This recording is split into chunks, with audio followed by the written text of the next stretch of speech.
We're back. Hi.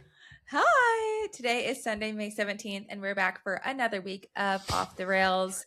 I'm Aisha Protlier with Eric Jenkins. How are ya? I'm doing fantastic, Aisha. The sun is out over here in New Hampshire. The weather has been stunning for the past couple days. I just ripped a 5K with my sister a couple hours ago. Wow. Yeah, so a lot's At going an official on my race? end. Official race, you bet. Eric, you're racing every weekend, it seems. The season I've has actually kicked off for you. The season has kicked off. I've got a pretty jam-packed race schedule. And the big news of this race, right? This is the Margarita 5K. Ooh. If you're not following along on my Strava, but my sister got the win. Shut up. Really? Yeah, absolutely huge. What? Oh yeah. Now it wasn't necessarily. I don't want to downplay, the field, so to speak. But a win is a win, right? And we've talked about how hard it is to win races. And I know we were talking about this at the world class, like elite stage, but still on the New Hampshire road running scene, it also can be very tough. It can be very tough. Yeah. So really big day already for us. And What's race her is name kicking off. again? This is my sister, Faith. Faith. Way to go, Faith. Just like our favorite namesake in the track and field world, you're lighting it up, girl. Way to go, Faith. A couple big weekends of running for Faith Kipyegon and Faith Jenkins. both coming away with big 5K victories. The Faiths are on fire. They're on fire. Big weekend for Faith. Oh my gosh. So good. Oh, that's fun. Yeah. What about you? How was your weekend? It was good. Yeah, we're back in Boulder this weekend. It's been really nice. I've been traveling a lot, so it's nice to be home and see friends. I've been outside all weekend. I've decided I need to stop being subterranean as much. Like the sun needs to hit my skin. So that's been priority. I did some pool time. I went hiking with the gals.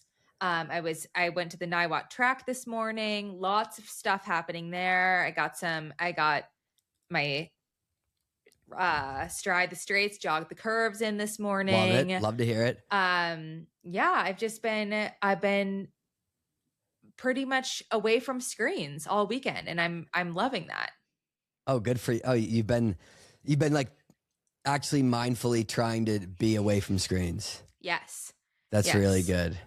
It's been very good for me because I was getting a little too down in the rabbit hole of the screens. Too much screen time is not good for anybody.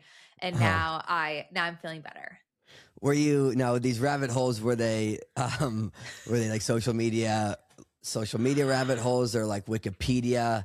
I love a good Wikipedia. Yep. I love a Wikipedia rabbit hole. I get trapped more on Reddit than Wikipedia. Oh, really? I do. Yeah, I can be. I'm a Reddit girly. Like those are the rabbit holes I find myself at 11 p.m., 2 hours past my bedtime, which is so bad for you. So yeah, I'm trying to minimize that. And I spend so much time on my screens during the week that I decided this weekend I don't really want to do screens. So I haven't. I've been wanting to do stuff like that, like a very intentional delete social media for 36, 48 hours a week. I did that earlier this week. I deleted Instagram from Saturday night through Thursday. Oh, so you had a good amount of time. I did. I just had too much going on, and it was a distraction, and I had to focus up. Yes, and how do you feel? How did it go? It went great. I miss it. It went great. Well, so here's the thing, because then I didn't delete Twitter. So then I was scrolling Twitter. But I don't get as trapped, and I don't have Yeah, I can like scroll Twitter a little bit here or there, just like see what's going on and then put it down. Like it's not as addicting to me, and I don't have any feelings about it. Like I like Twitter to like get a little bit of track and field goss. I like to figure out what's going on in Jamaica. I like to see what people are talking about the Giro d'Italia, which by the way, thank you to our listeners who I'm now watching the Giro. Thank you. Thank you for the login. So you got some login. Did they give you actual username passcodes, or was this like a little bit of advice? No, how to watch it? No, like so it's pretty incredible that our listeners trust us enough. I'm logged in on Scott's. Our rail rider Scott gave me his like username password login. So he wasn't the only one. How awesome is that? I got like 2 more people gave me their logins. Like one, you're really trusting of me, but I mean, I guess like, what am I gonna do? Like buy inappropriate movies on your HBO? Yeah. Like I'm not gonna do that. But yeah. So now I'm watching the Giro. It's like, yeah, I'm getting the cycling memes. I'm happy. It was where I needed to be this week. Shout out to the rail riders for coming through and delivering. Stepping up to the plate and delivering when you needed it the most. When I needed it the most. Am I an adult woman who could purchase a subscription? I can't even say it. I can't even purchase it. Yes, I supposedly I could do this, but everybody is stepping in the clutch, and I couldn't be more grateful. I can be more grateful. So how was the race? Well, it's a stage race, so it's going to be like 21 days. Okay, but it's just as long as the tour. Yes. Yes. So it's been really, really rainy. And at the beginning of the Giro was this really awful crash, and a lot of people had to abandon and people got very hurt. But it's continued to torrentially downpour. It's bananas. But I'm excited. I'm excited for another week of the Giro. So we're just getting into it. It's just starting. Jonas Vingegaard, however you want to pronounce it. The Danish phenom, the antidote to Tadej Pogačar, if you will. He won a stage of the Giro this week to complete the trio of now he's won a stage of all the Grand Tours, the Giro, the Tour, and La Vuelta a España. So big week for Visma Lease Bike, the team of my favorite cyclist, Wout van Aert. Oh, he's a teammate of Wout. Yeah.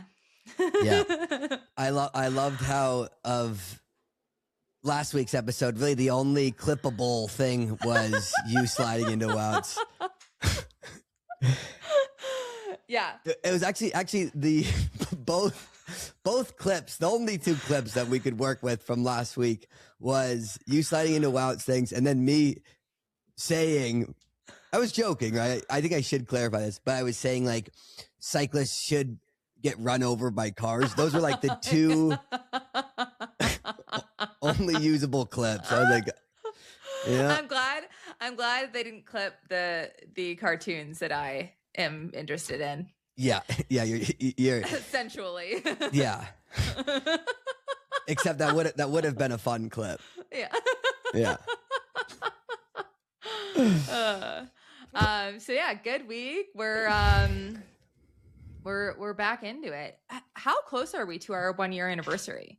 Pretty close. I think we're very I think it's beginning of June, right? I think so. It's coming up. Should we get each other presents? Gifts really aren't my love language though, so I actually want to take that back immediately. Yeah, that's okay. No, you said it. I expect a gift. No, I wasn't expecting a gift. I don't think we need to do that, but we'll do like we can each bake like a little cupcake or something, and that'd be cute. We'll have a fun we'll blow out a candle or something. Do you know that I'm a really terrible baker? Did you know that about me? That kind of surprises me because you love hosting and you like to cook, right? I love to cook. But cooking is more of an art and baking is more of a science. That's the problem. And that's the problem. You kind of are fast and loose in the kitchen, and with baking, you really have to follow the script and stick to the recipes, and you're not necessarily doing that. I am not keeping it tight. I'm like, gotcha. I will look at, I'm more of an artist than a scientist in the kitchen. I'll look at a recipe or I'll follow. It's very difficult for me to follow a recipe to the T.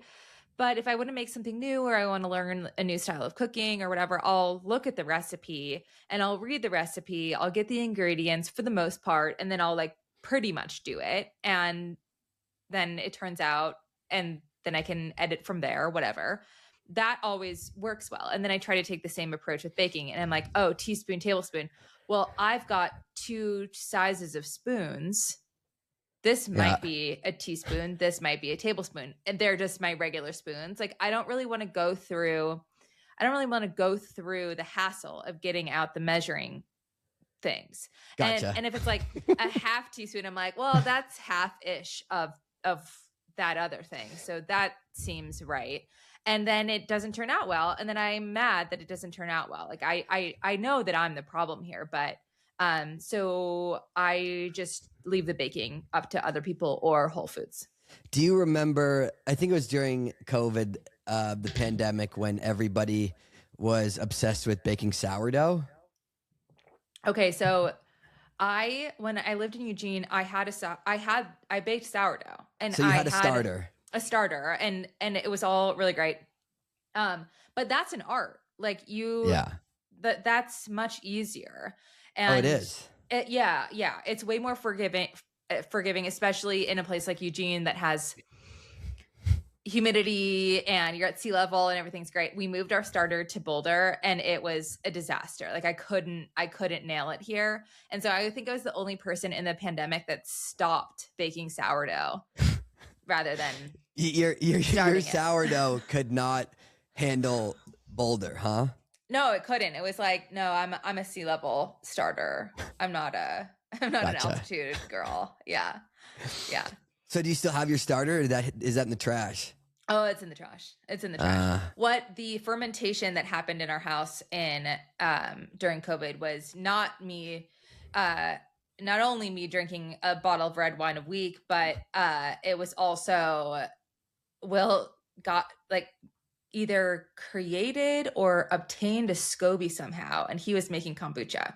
Okay. Yeah, that seems also well, look, fermentation, great for you, great for the gut. Mm-hmm. And that seems also pretty, I don't want to say easy, right? But like I think that's forgiving. It's forgiving. That's also forgiving. Mm-hmm. And he could handle the altitude. And he could handle the altitude. The SCOBY, I think, is actually still in our pantry. Getting stronger by the day. Just getting stronger by the day. It's probably disgusting, but maybe. But I like a dank kombucha. Like I don't really discriminate on kombucha, but I like the more vinegary, the better. I don't want a gateway kombucha. I want the hard shit. I don't know if I'm familiar enough with kombucha to discern like the dankness. This is one of the reasons we're not so. For our listeners who were thinking maybe we're going to get Jenkins out to Boulder next weekend, he's got other travel stuff getting in the way of this. I'm mad we can't get Eric out next weekend, but this is another reason to come to Boulder because I can take you on a journey. Like you're going to take me on like a little kombucha tour. Yeah. Okay. That does sound fun. Yeah. I mean, you were hitting. I think one of the listeners was asking for, Boulder Rex, and you had a fantastic list of places to go. And so we'll just add in a couple kombucha stops. A little kombucha stop here or there. You don't discriminate, right? No. Now, we don't know yet if I do or not with kombucha, but I'm a kombucha We're gonna bigot. find out. We're gonna figure it out. We were talking about COVID, and I promised our listeners that I would keep tabs on the Hantavirus, and I believe we can feel safe now that we are not going to enter into another pandemic. And really, that's good. That's fantastic news. Yeah, we've got 10 total cases. They thought there were 11, but one was a false positive. We're contained for now. everyone, now that the weather's nice, now that I'm less overstimmied, I'm happy to report that we are not diving into another pandemic. I don't how do you think this country would even react to going into another pandemic? I feel like I know everybody would just revolt. Yeah. Like imagine right now saying, oh, okay, we're going to go into another 2-week lockdown for Hantavirus. No way. It wouldn't happen. Wouldn't happen.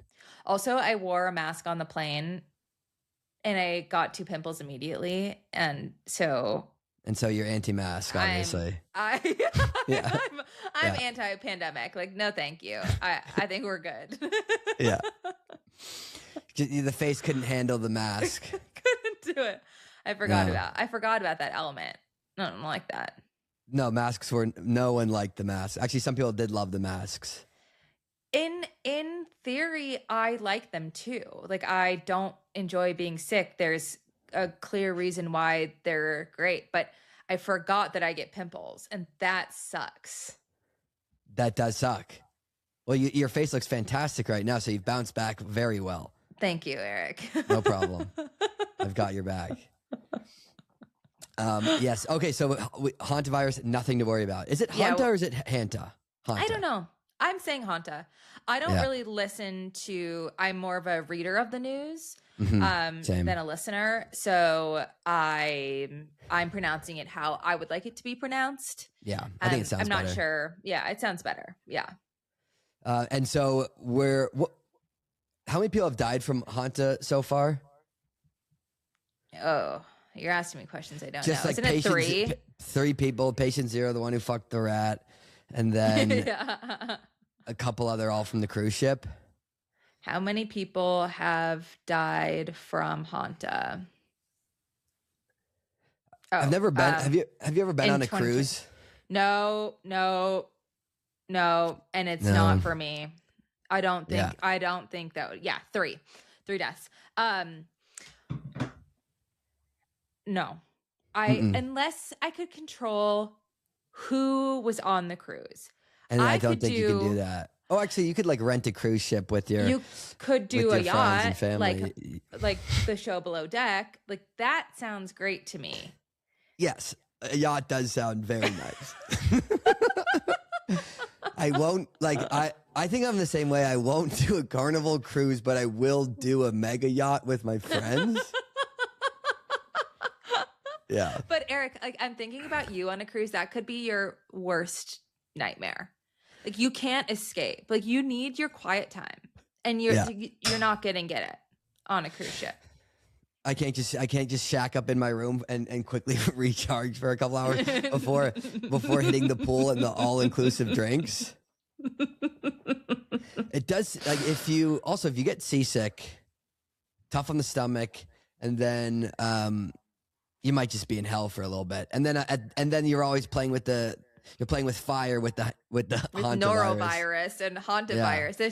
There's too many viruses you could pick up in that scenario. Yeah, the cruise is a fantastic place to get a new illness. To cook a new one up that's never been invented before. They're always dropping the new viruses right in a cruise ship. They're cutting edge. They're artists out there on the sea. Yeah, they do it right when it comes to getting a crazy virus that could kill everybody. It's good shit. Speaking of dropping cutting edge stuff, how do you feel about the Drake album? Oh wow. I've only listened to sorry. Yeah, Iceman. Okay, so Hantavirus done. Drake albums, here we go. Let's dive in. You said dropping, and then I thought of Drake. Yeah, so I've only listened to the Iceman album. 3 albums. Yeah, how do we get the other one? 3 albums is a lot. It's like, okay, this is a bit overwhelming. I do like a lot of the songs off the Iceman album, and see it's breaking all sorts of records on Spotify and things like that for most streams and views and things like that in the opening weekend. But there's some bangers. I like a lot of it. I think I liked one of the songs. Where do you come down on this? I'm sure you've got a strong opinion. I just like, I just am not into sad boy rap. Like, that's just not my genre. Would you would call Drake sad boy rap? Well, I would call most of these songs sad boy. Yeah. He at least has a bit more bravado in this album, but no, I'm not really that into the like you don't stripped like Drake down, but I love Drake. Like I like Nice for What? What was the album that had the cruise ship? And the one before that? We're back on. No, okay, we're back on cruise ships. Yeah, or I guess it was a yacht. Yeah. It was a yacht. We're very similar to Drake in that fashion. Yeah. I can't remember. I'm blanking on the album. Okay, so Drake's albums. I liked Take Care. I liked Views. I liked some of the songs from More Life. Yeah, like I like the earlier stuff. I'm trying to think. I really like the 21 Savage and him, the joint album. I think it was called Her Loss. There are some good songs off that. I just like a little bit. Give me a little bit more. Like I want more beat. I want more hype. I want give me something I can dance to. Like I'm not gonna stand there and be like, me and my dogs were with the girls and one of them said that's just not my cadence. I was like, oh wow, she's about to she's freestyling now. Oh, she's freestyling. Yeah.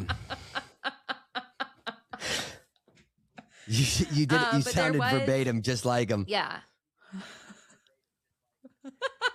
But you know what I mean? I do know what you mean. I think he's definitely got I wouldn't necessarily call him like the sad boy stuff. I also haven't even listened to the other two albums. I think didn't he like break them up by genre, right? Like there's like an R&B vibe and then there's like a dance hall vibe album, right? Give me the they're dance all broken hall up vibe. like that. I was looking for them. Yeah, like I want the dance hall one, but I on Spotify, there's only Iceman. Like, I don't know where the other ones are. But of course, I like the song Bees on the Table with 21 Savage. Like, there's Great just song. more there for me. And the one with Future. Yeah, that's fun. But yeah, once I get my hands on the dance hall one, that's what I will love. Wait, Spotify's not carrying the other two albums?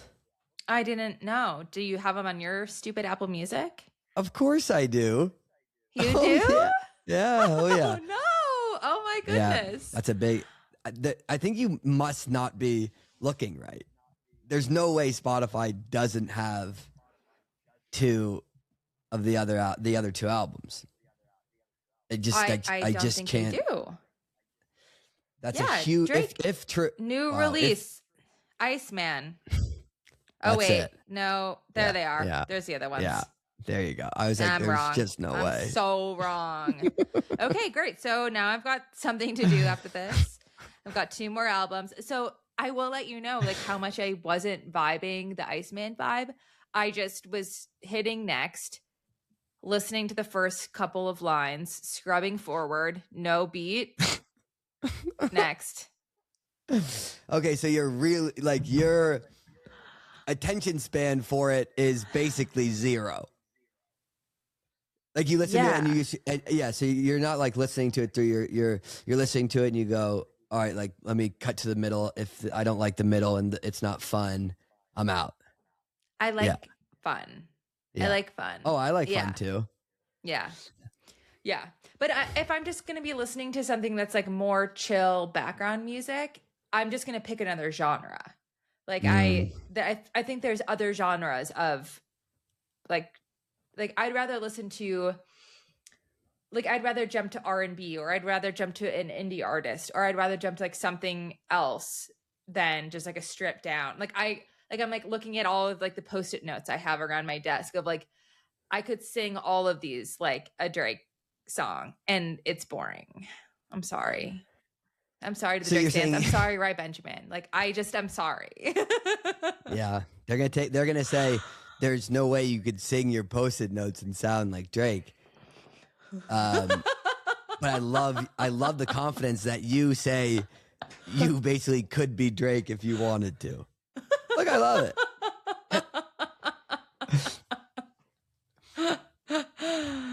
He was talking. He's still going after. He's still not over a lot of the Kendrick, the beefs, stuff? the Kendrick, the A$AP Rocky, Rick Ross, LeBron James. He's talking shit about a lot of people. He won't stop. Sounds like he should write a book. A tell-all. He should absolutely write a book. It would be the audiobook would go stupid. That. Yeah. Oh my God. That's the Drake album I want. You want an audiobook. It's just Audible. Yeah. He was the one who was just voicing Sarah Hall's book.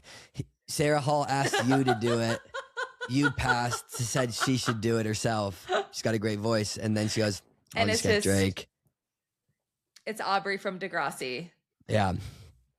That'd be a hit. There's a lot. Yeah, there's a lot. He has a lot to say. Albums. I want to hear it. 3 albums. I almost think let's not do 3 albums and let's drop one really good album. You know what I mean? Yeah, there's a lot of fluff. From what I heard, from what I scrubbed through on Iceman, there's a lot of fluff we could have been eliminated. Yeah, you were mostly just scrubbing over there. Almost hardly any listening, mostly scrubbing. Next. Next. 21 Savage, I like this song. The Future song, nice. Next. Oh, they don't even have the other 2 albums. They do, but you don't listen. Yeah. That's all I got for you right now. You're like, I'm not supposed to be on my phone. I'm supposed to be outside enjoying nature. Can't listen to this sad shit. Exactly. Yeah. Exactly. Well, a lot of stuff's going on, Aisha. The Diamond League is back in action. I know. We have the first meet of the season happening. Okay, first Diamond League of the season, but let's talk about first before we break down any of the races that we saw. Let's talk about. So you watch the first meet, first Diamond League, and you get a glimpse of mostly everyone's new kits. All of the brands every year. If you're new to this pod, we talked about this last year, but all of the brands every year come out with a new racing uniform, and people refer to them as kits. And each brand has a uniform that all the athletes wear. Sometimes a Nike is a good example of this, and Adidas does it too. If their athletes are world champions, they have a different colorway of the kit, or maybe if they are in a very popular training group, they then get their own colorway of the kit. So it's once you've watched enough, if you're a new track and field fan, once you've watched enough track meets, you can put the pieces together. But for the most part, each brand has like their one look that all the pros race in. Yeah. And then different iterations, like you can choose you can sort of mix and match all of the different bottoms and tops. For women have a ton of choices of what they can wear. But it's all it all matches. And it's a very fun time of the year. Like, this is the Met Gala for track and field, is we get to see everyone's looks that they'll be wearing the whole year. Did you have any thoughts? Go ahead. Well, I was saying, do you have like strong? I never have like that strong of opinions on the kits. Like, there are definitely some years where I go, really? like those kits are all right. I'm trying to think of even like the last, the kits I really liked. I think I liked the On kits. The Nike kits are kind of standard, right? Like, they're never they haven't been blowing me away. Oh man, I thought Nike's kit last year was the kit of the decade. The kit of the decade. Mm-hmm. Wow. Mm-hmm. See, I think it was don't the have best kit since 2016. Since the 2016 OTC kit. Yeah. That was a great. That was a great kit. The 2015, 2016. Yeah, I'm shocked that you don't really think about this much. Like, this is a major topic in women's training groups.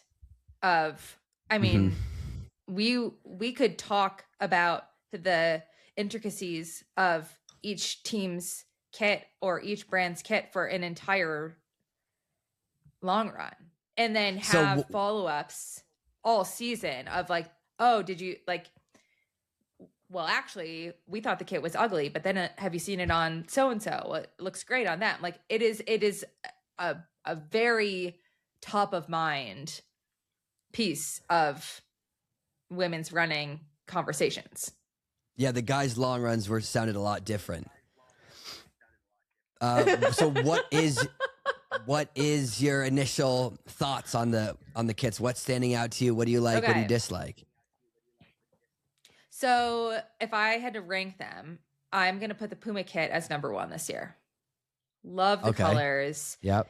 It's like kind of groovy, but modern, bright colors. It's easy to recognize. The cut looks great.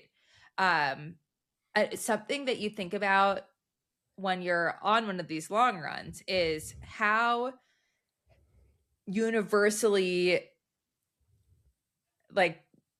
approachable are the colors. Like, sometimes I'm trying to think of, Puma had a kit, I'm trying to think what year this was. They had this like sort of dusty lilac color that looked really great on some skin tones, horrible on other skin tones. But the colors that they've chosen, like this color story that they're working with now, which is like what skin tones were working well, and this didn't work well with dusty lilac. Let's go back to that.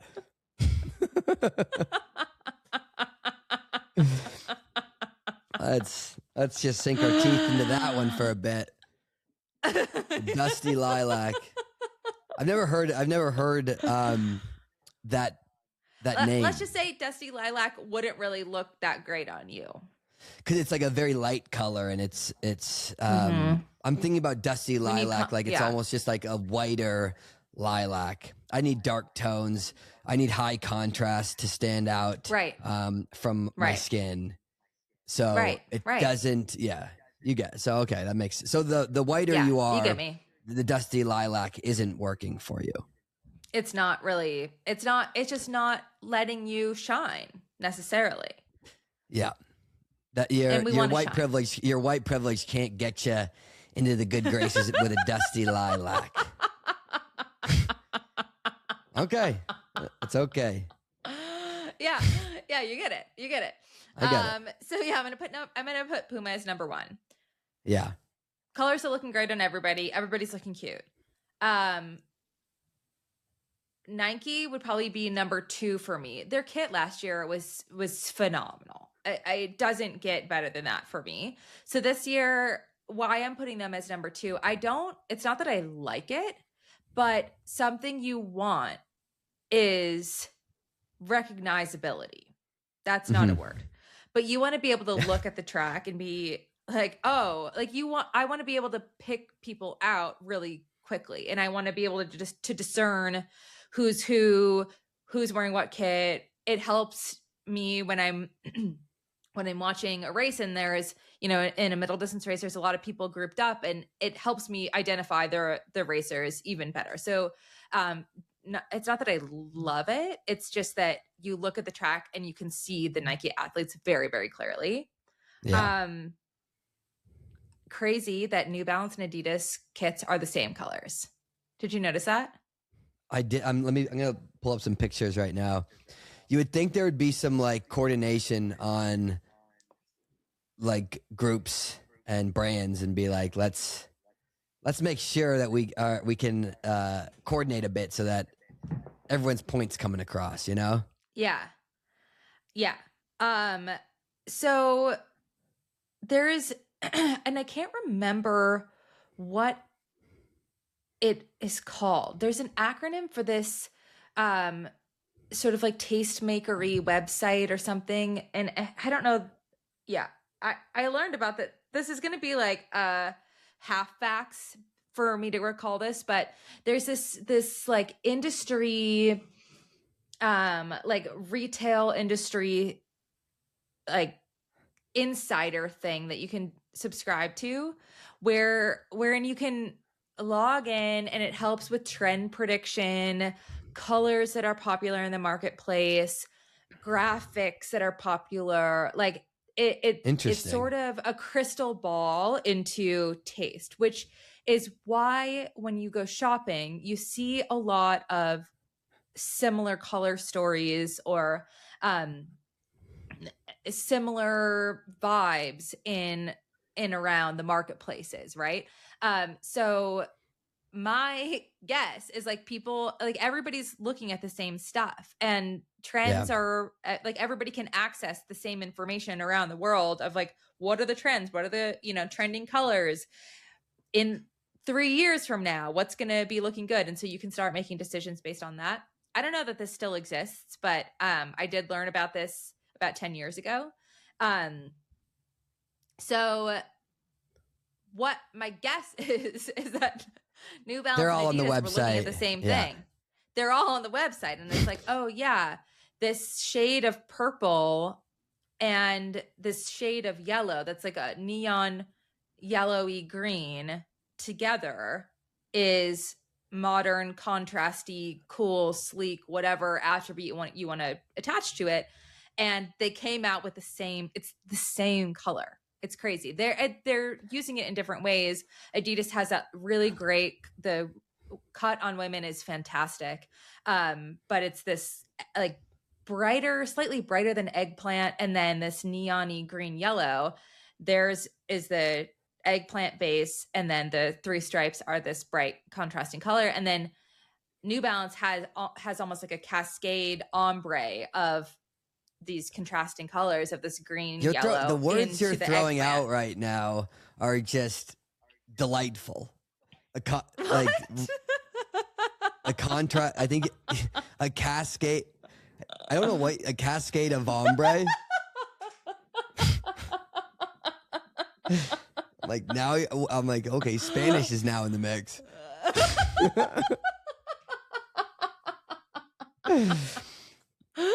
I'm looking at the kits now. It looks like Adidas has some.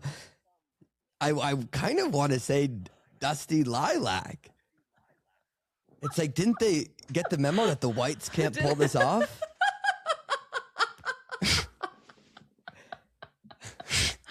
You better hope none of the whites are successful in the dusty lilac because they look like shit. Goodness. Oh my God. I really like I'm looking at some of the kits. I really like the Puma kits are nice. I do like these Nike kits. You're thinking of the Nike kit last year that you loved so much was like the white and orangey blue. Is that the one from last year? It was like a white to the chest color block. There's a couple stripes. The base, but it looked like a heat map or a topo map on the body. Like how I'm remembering it now. Do you know what I mean? Yeah. It was really cool. And the cut of all of the speed suits, all of the kits, everything just laid on the body in a very flattering ways. I think the shape, now I'm self-conscious about what words I'm going to choose to describe. No, this. honestly, your vocabulary when describing kits is Shakespearean. Like it's really fantastic. You were hitting flow state there before I interrupted you.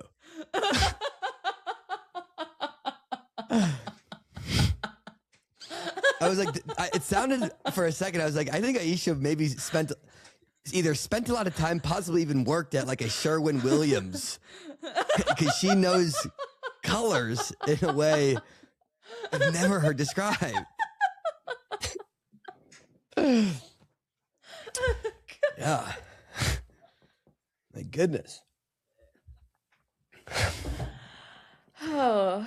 Well, so what okay. Where do you want to start with the action? Wait, I from have to this say weekend? I'm not done with it. I'm not done with the kids. Of course I'm you're not done with the kids. I have two more. I have two more comments. Okay. Yeah. Go on. Comments. Sorry. I was gonna say the on kits look really, really, really good up close with the zoom. If you're tracking the athletes, yeah. Jenna Prandini debuted it as her. I think this is her first race as an on athlete. Looks incredible, but from the zoom out, I don't think it looks as sharp. And then the Under Armour kits are not good. They are my LVPs of the year. It looks that means a lot coming from, like, you really don't like them because you're kind of enough that I interrupt you from moving on to say I don't like this one. Yeah, you're like, no, I'm like, let's go back, and you go, no, Under Armour's kits suck ass, and I will not move on until I say that. I will not move on. I will not. They're move just on. black though, right? They're just solid black. Yeah, and then they have this like a 80s pink and an 80s 90s pink and blue. You know what I mean? Like almost like it could almost be cool because it's giving like, do you remember those shirts in the 90s that would be like from a NASCAR race that were really bright colored graphics? I think I do know what you're saying. Yeah. Yeah, it could, if they would have just spent a little bit more time on it. Looks like an incomplete thought. It looks like training kit to me. Like it's not popping out. You can't see the logo. You're just wearing all black. You look potentially unsponsored. There's nothing it's just not, it needs to be addressed. Next year, wow. I hope they come out with a better kit because they've had great. I'm shredding. Like, sorry, Will. Yeah, I'm like, Jesus Christ. I hope Will is gonna. Woo! I'm like, Aisha, think about your marriage. Yeah, we just like think about protecting the sanctity of your household, and maybe just stop now. Our dinner tomorrow night is just silent. Yeah, I know he listens to the pod. But I think you would agree with me. I think you'd agree with me. He can self-reflect, even though it wasn't. He's again, like an incomplete thought, huh? All right. Well, they are. But they have a great kit. Yeah. Their kit last year was so good. Their kit last year was number 2 to me behind the Nike kit, which is one of the best of all time. That I thought that their kit last year was great, and that's why I feel let down this year. So hopefully next year they're back on top and they're on the podium. Yeah. Now we can move on. That's an official warning to Under Armour. Well, actually, they're just, I don't want to. They're just the same exact. I think they're the same exact singlet as our Off the Rails singlets from the live show. Did they just copy our singlets and we're like? I think they just I think they saw the singlets. They go, that'll work. That'll do. How funny would it be? All the Under Armour athletes are just racing in Off the Rails singlets. And on the back it says, "This gig is hell." Yeah. That would be very good. It'd be huge for us. It would be huge for us. You'd change the tone on the singlet real quick if that was the case. That is the best singlet I've ever seen. God, that's sexy. It even works on the whites. Yeah. God. Well, see, that's a singlet that would work well with me. A high contrast. Yes, you saw Mark English picked up a huge win in it. Oh my gosh. Yeah. Yeah. And he's got a similar tone to me. Maybe even less. Right. Maybe even less tone than you. And he was looking good. Fluorescent. Mm-hmm. Mm-hmm. That was a crazy race. How old is Mark English? 33. I mean, I looked it up. He's been at such a high level for a really long time. I would have said older. I thought he was like older than me. He's got like this salt and pepper thing coming in, so that he kind of reminds me. He kind of looks to me like almost has like a Garrett Heath look to him. Totally. You kind of see, you know what I mean? Yeah. Yep. Absolutely. That was just like my Rorschach test right from the gut. Kind of reminds me of Garrett Heath. Yeah. I threw it out there. I'm glad you received well. Mm-hmm. But that was what a race. Crazy race. So Mark English wins. So we're talking about the Shanghai Diamond League, first Diamond League of the season. 800 meters, great field assembled. Yeah, really good. Not a weak field. We've got Hangura from Botswana. We have Brandon Miller, the American. How do you pronounce Luke Boyes? He was he's Australian champion, right? In fourth. Ben Pattinson, who had a really great indoor season. Wycliffe Kinyamal is in the race. It just a really great field. And Mark English, when the meets are in Asia, it's difficult being on mountain time because I get up at 6 and there's 15 minutes left in the meet. So I got to like rewind it, try not to spoil myself to watch the meet. But I knew Mark English won. And it was very much one of those races where you're watching this thinking like, how the F is this guy gonna win? Even with 80 meters to go, he's in 5th or 6th, not even close, but with incredible prowess, isn't tying up like the others around him and just navigates. Like he makes like 2 gentle cuts to the outside and to the left. He has to split competitors, weaves his way masterfully. And in the last 2 steps, as a celebration, Hangura throws up, a gun to the air, finger guns, and Mark English in the last step, beep, leans across the line, takes the victory. I thought that was it's crazy. People are still celebrating too early. Right? I just can't believe that they're celebrating too early still. 2 early celebrations. 2 of them in happened. The first what was the other race? What was the other race? Was it the women? Was it women's the steeple? Ruth Chemitai. Yeah, women's steeple. Just at this level, it's wild. It's so wild. It's like everybody. This is a lot of people's first race of the season, and everybody forgot that premature celebrations can mean you lose. It's like people forget that. Yeah, you're not supposed to do that. I'm thinking about like I'm thinking about all-time devastating premature celebrations. What comes to my mind right off the jump is the Molly Huddle, Emily Sisson. Molly Huddle, Emily Infeld. Molly Huddle, Emily Infeld. 10K at the World Championships for the medal. Beijing 2015 for bronze. And it's like you run through the line. Do it you run through the line. Horrible. And also like 2 of my favorite people in the sport. And just not even in the sport, but just like 2 of my favorite people on earth. And it just horrible. If this is news to you, you should go back and look at photos from the women's 10K in Beijing at the World Championships. And Molly, it just an incredible. These have to be the last American medals in the 10K, right? And on the women's that's a great quote. That's a great. They've got to be. Right? When else would they've got to be 26? Because Rio was nuts. Rio was the what's her nuts, who like the ran Ethiopian woman, basically Kenyan, and then we like never saw her again. I forgot her name already. Ayana. Oh, Ayana Almes. Ayana. Yeah. Mm-hmm. Right? Yeah. Right. Exactly. Like. Runs such a crazy fast 10K at the Olympics and wins gold, and then we like really didn't see her again. But yeah, I'm thinking 2017. No,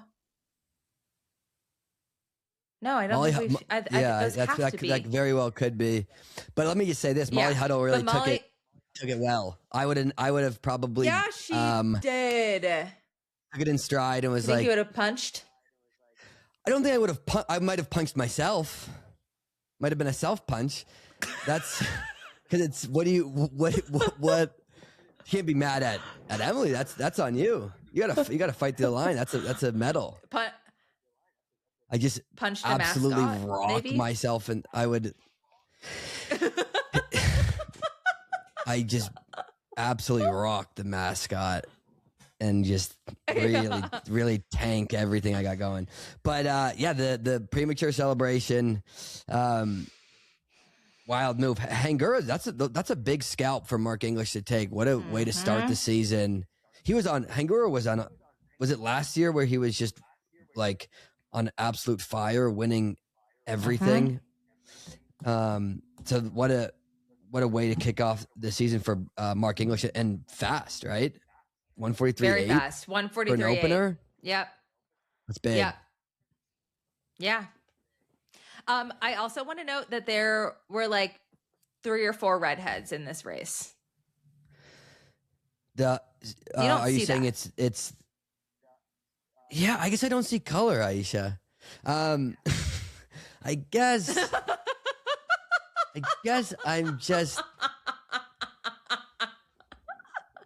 I'm just different in that way. That might be so you're saying it's the most redheads in a race. I think it's like the most redheads in a diamond league.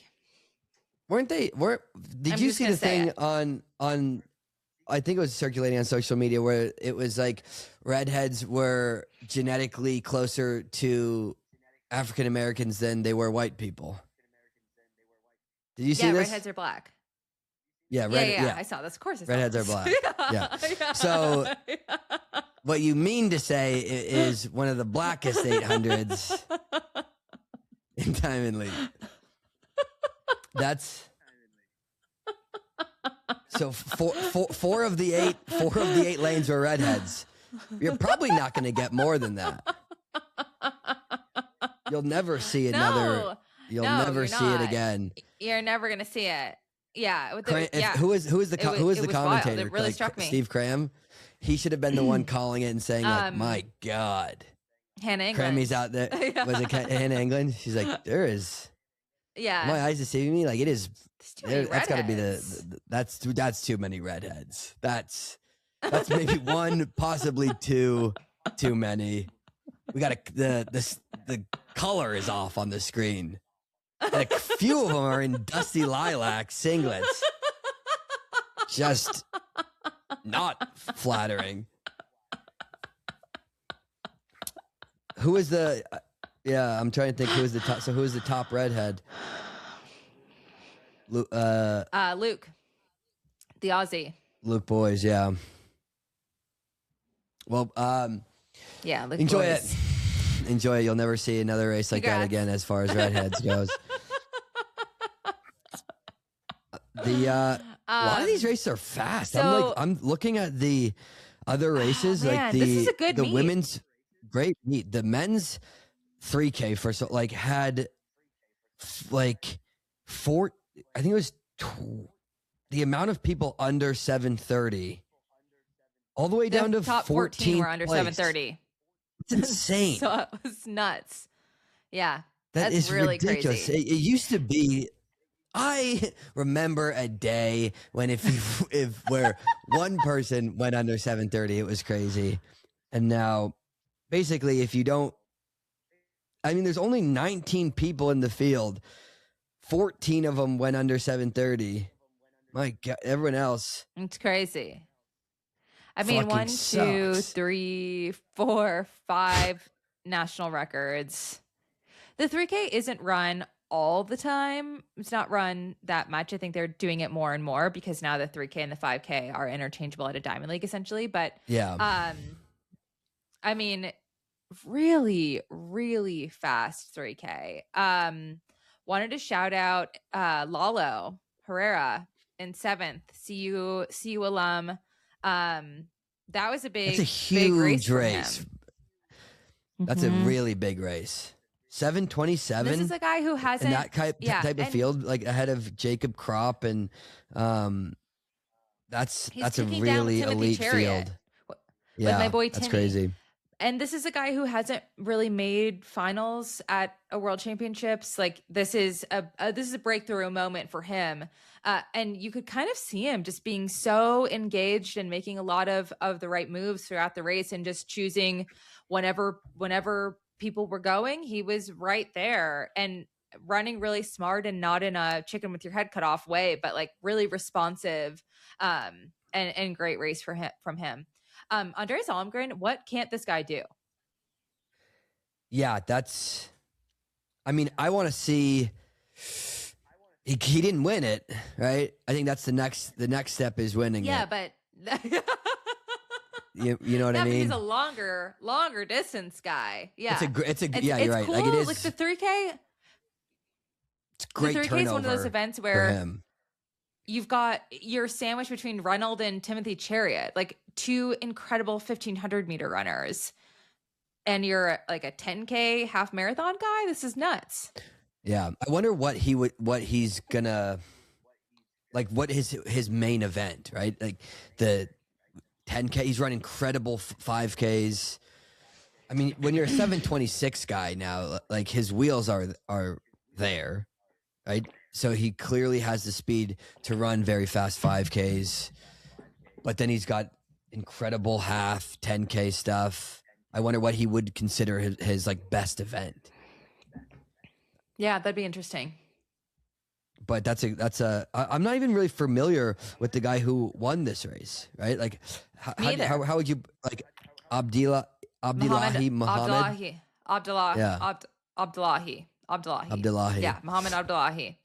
Crazy race, 7:25. Yeah, so fast, and really dominant.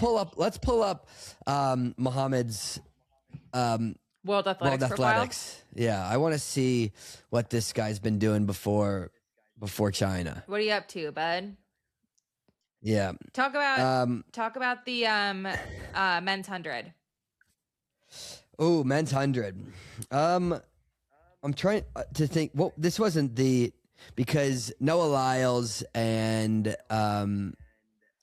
those guys raced in Rai Benjamin. That was in Japan, right? There's two big sprint meets Seiko going Grand on. Interesting move. Let me see. What was Kenny the 100? Kenny B won with like 9:95. Right? I think it was something like that. No, he did. He won, right? Okay. I watched it and then stood up. And you might be right. It was very close. I thought Kenny win just snuck under the 10-minute or 10-second barrier, but let me pull up the results. The sprinters, the distance people came out hot, right? Like 800 fast. The women's 1,500 very fast. The women's 5K not so much. No, but not like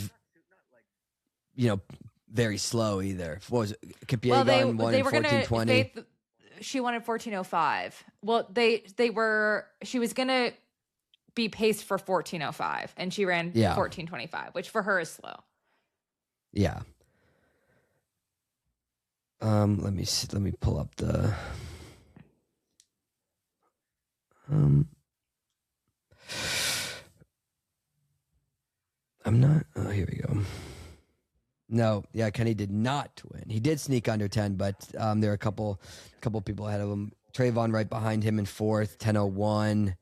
Lachlan Kennedy, the Aussie, 10:01.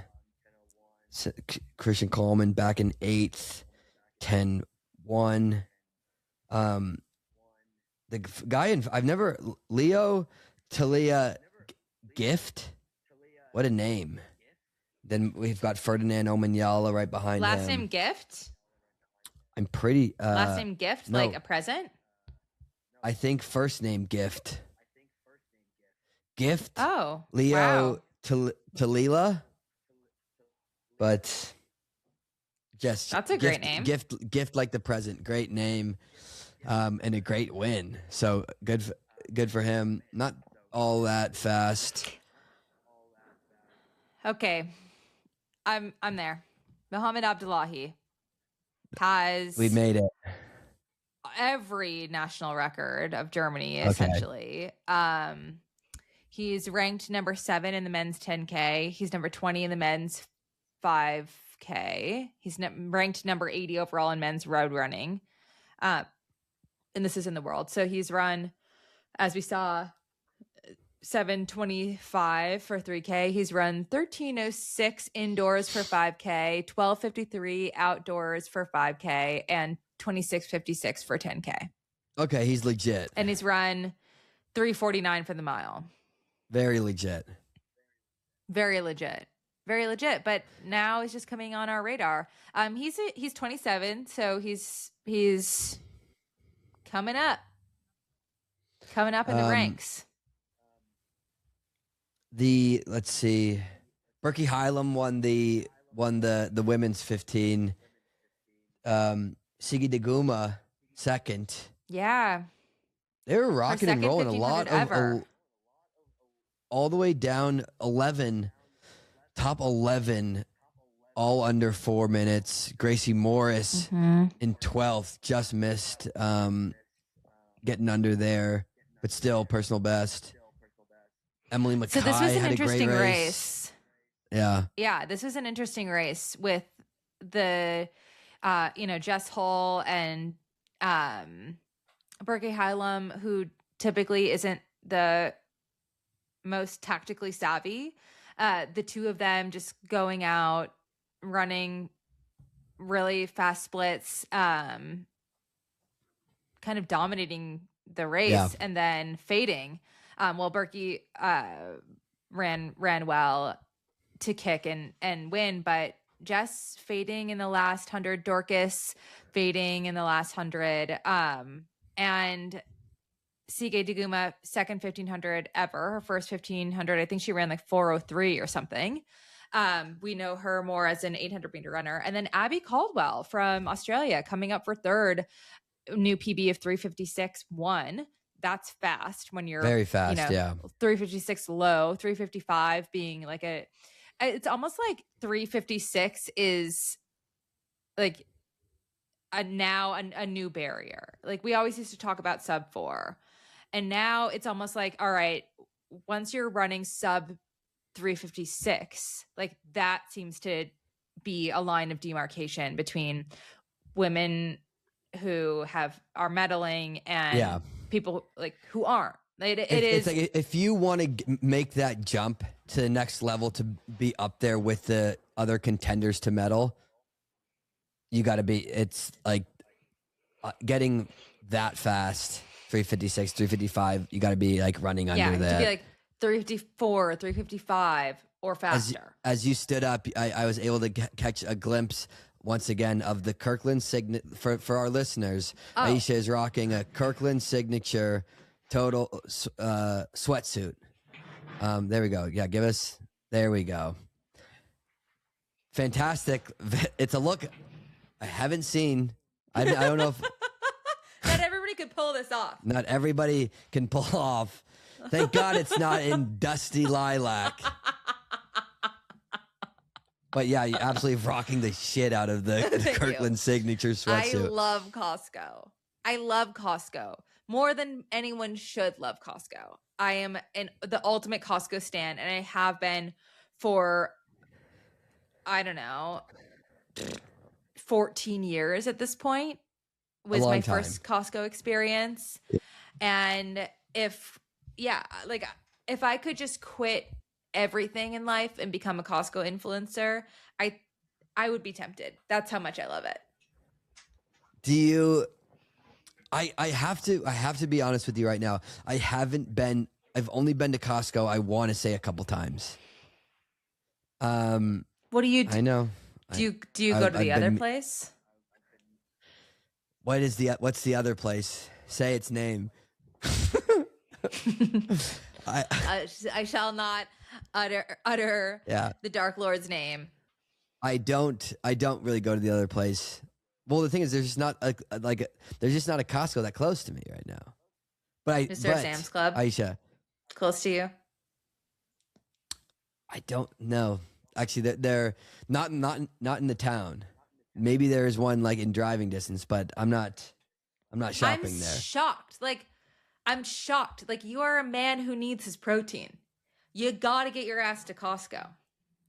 Well, Aisha, here's the big news, right?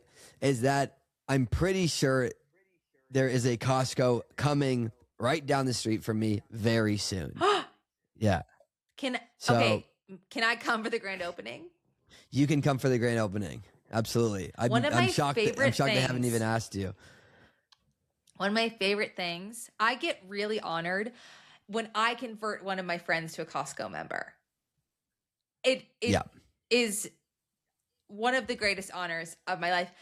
And my favorite thing is when someone's going to become a Costco member and they ask me to go with them for their first experience to show them what they should be buying at Costco versus what they should be buying at their traditional grocery store. I love it. I love it. Hop on a flight. You can I'll let you show me the ropes and help me get my Costco legs under me for the first time. It'd be an honor and an absolute pleasure. It would be a complete joy for me. It'd be a lot of fun. What were we talking about before your we were talking about Shanghai. Yeah. Shanghai. Yeah. Another race I wanted to just touch on for a minute, an additional minute, was, I guess there's two more. The women's steeple, Peruth Chamatai celebrates early, barely hangs on to this thing, 8:51:47 to 8:51:48. Faith Chiritich almost takes it from her premature celebration. I thought so. A lot of Americans in this one. A lot of Americans. A lot of the East Africans are going out really, really, really, really hard in the first K.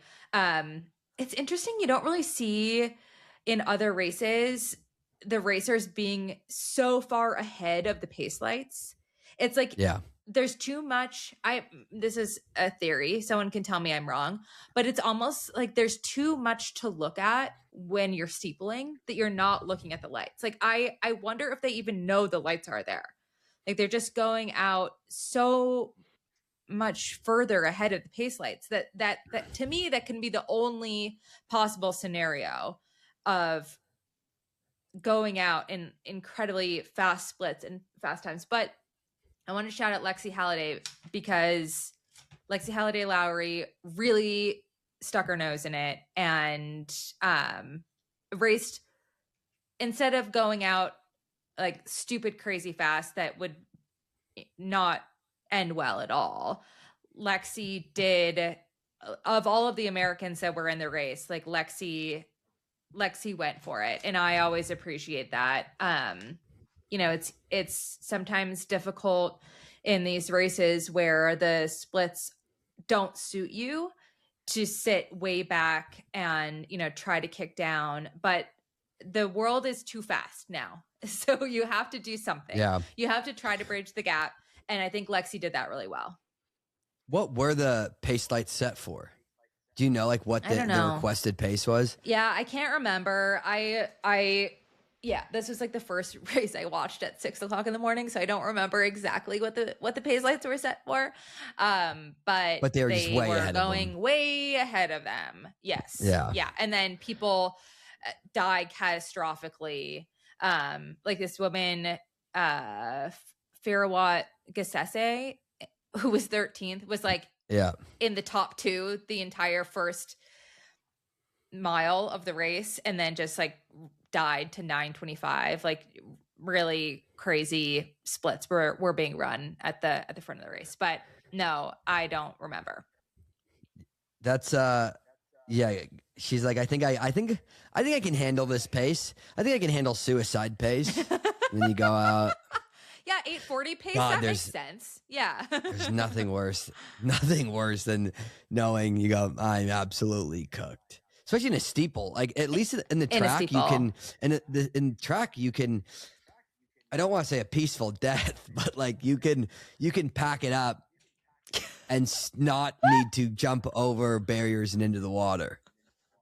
That is actually such a peaceful death is, this is a great phrase, because there is no such thing as a peaceful death in the steeple. There is just a terrifying, horrifying death because of exactly what you're saying. And sometimes your legs, I've only had this happen a few times in the steeple, maybe once or twice, where you are like, I've died in plenty of races, but only once or twice have I gotten to the point of my legs are not working. I am not sure I can pick them up over especially the last, like you get over the last water jump and you still have that one last steeple in the last 100. You have the one barrier to clear. And there have been one or two times where I'm like, I don't know. I'm going to pick my legs up to the best of my ability. I could faceplant on this. Like, we have no idea what will happen. And it is terrifying. It is terrifying because you can really hurt yourself. It's horrible. It's the race where you are getting like your high likelihoods of getting injured, especially when you're as exhausted as you are at the end of the race. It's like you're probably not even running the steeple right if you're not almost getting tripped up by that last barrier. It's like, you know, Evan Jager was at his absolute limit in the famous Paris 8 flat race, because it's just like, I got one more barrier and I'm absolutely gassed. Not sure. Don't quite have it. Don't quite have it. I went over some hurdles today, actually, at the track this morning. Oh my God. Yeah, it was very fun. Did one stride. Emma was really goading me into it. I did one hurdle stride behind her to try to film because it would be fun, and clipped the first hurdle. The second hurdle was maybe the best hurdle I've ever done in my entire life. And then the third one, I clipped it again. It came, but it was like better than I ever did it when I was a pro. And then the last one I did clip again, but I stayed on my feet. And there was a lot of talk about hurdle number 2. Like maybe I'm back. Lot of talk about hurdle number 2. A lot of chatter going around the Niwot track. Did you see hurdle number 2? No, it's really fun. She might be back. High. She might be back. She's definitely not back in any way, shape, or form. Speaking of back, you mentioned isn't the news that isn't Emma doing her first steeple in a couple of years? That's exciting. Yeah, it's super exciting. I'm excited. I'm actually going to go to LA next week to watch the meet, the Sound Running meet. That's always a good meet, isn't it? Yeah, I feel like there's never a bad meet in LA. You should go. I'm going to actually pull up the fields. But yeah, so Emma's running her first steeple in a couple of years since 2024, since Shanghai. Yeah, since Shanghai, since she broke her ankle in the water jump. So really exciting. There's a lot of great athletes running next weekend. I'm going to watch my 3 favorite athletes that are going to be racing. Emma Coburn and Parker Balby and Gabby Jennings are all racing. So just going out for the gals, not on any official duties, just to watch my gals. I'm so excited. So we've got track coming next week. We have another Diamond League, the second Xiamen in China Diamond League. And then we've got this track fest happening. I think this is at UCLA on the 23rd. Let's see if I can pull up some. Why don't you pull up which one do you want me to pull up? You do the Diamond League, and I'll do Track Fest. Wow, guys, look, Eric's doing. I'm like, this is crazy. Stuff. He's like, this gig is hell. This gig sucks so much. Yeah, so women's steeple next week in LA. We've got. I'm just going to throw out a couple of names. We've got Emma Coburn. We have Maddie Borman. We have Gabby Jennings, Val Constein. Man, Gabby's running fast. That's some Those are great names already. I mean, yeah, Emma PB 902, Gabby PB 906. Yeah, so that's going to be a good one. Oh, Elise Thorner's in it as well. She's a 914 girl. Then you've got, what else is good at this meet? You've got a pretty good looking women's 15. You have a pretty good looking men's 15. You've got Vince Ciotti, the body. You've got, Graham Blanks is running a 15. That's fun. Nico Young's running a 15. Cooper Tier, Nathan Green, Luke Hauser, Parker Wolf, Eric Holt, the Bolt, Wally Suleiman. Like, you got a great, strong, that's a a nice strong 15. 15s right there. Yeah. And then you've got a 5K, Parker Valby, Lauren Ryan, Monty Skyring. That's a really nice looking, really nice looking field.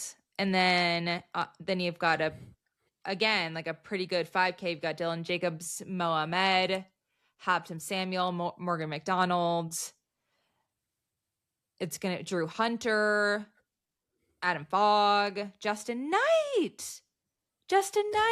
We haven't seen him race in a while, have we? He ran last year.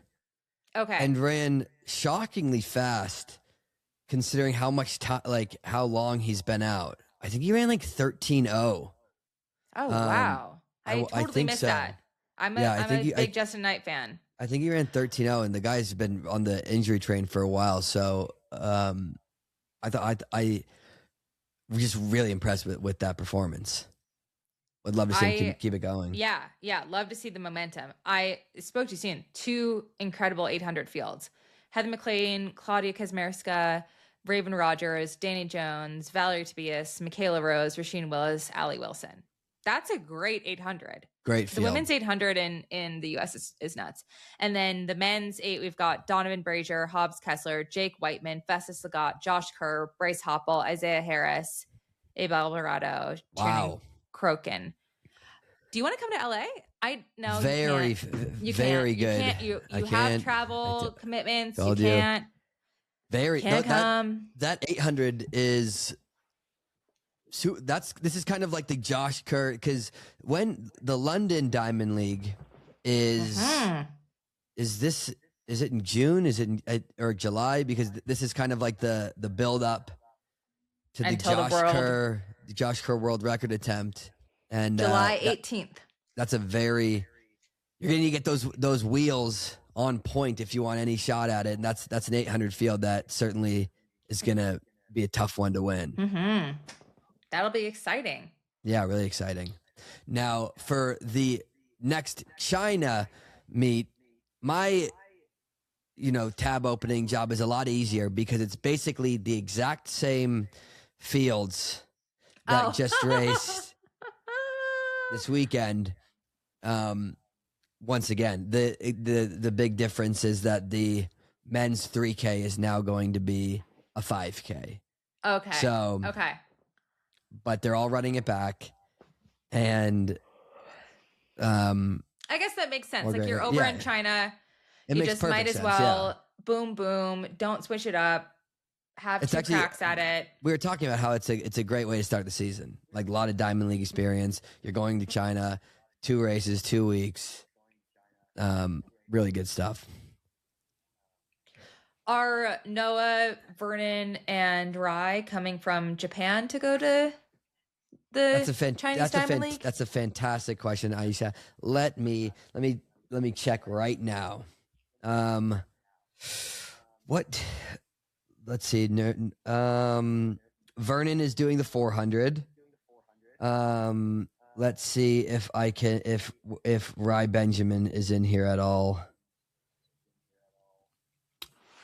I'm not seeing him right now, but so Rai and Vernon ran the 400. Rai won. Vernon was third.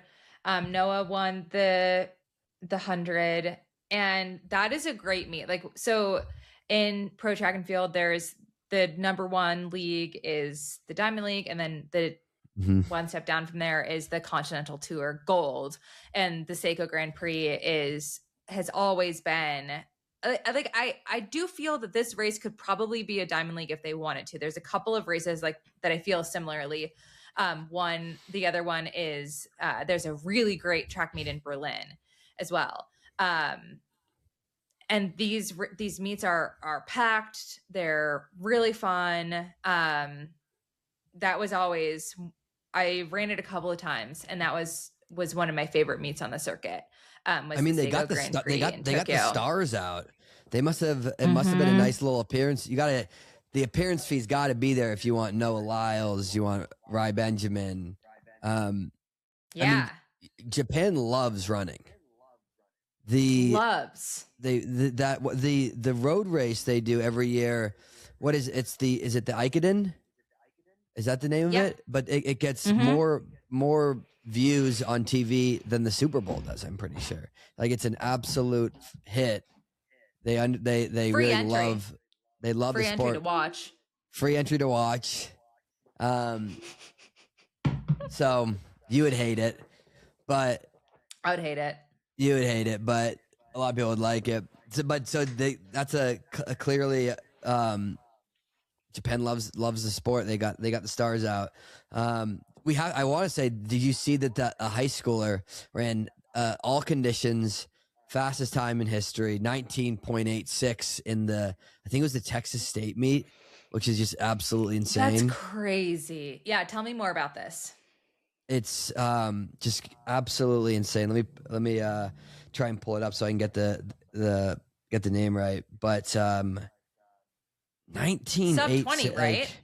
I mean, like that, yeah. like, and that's not just like a touch under 20 seconds. That's way under. That's legit. That's very fast running.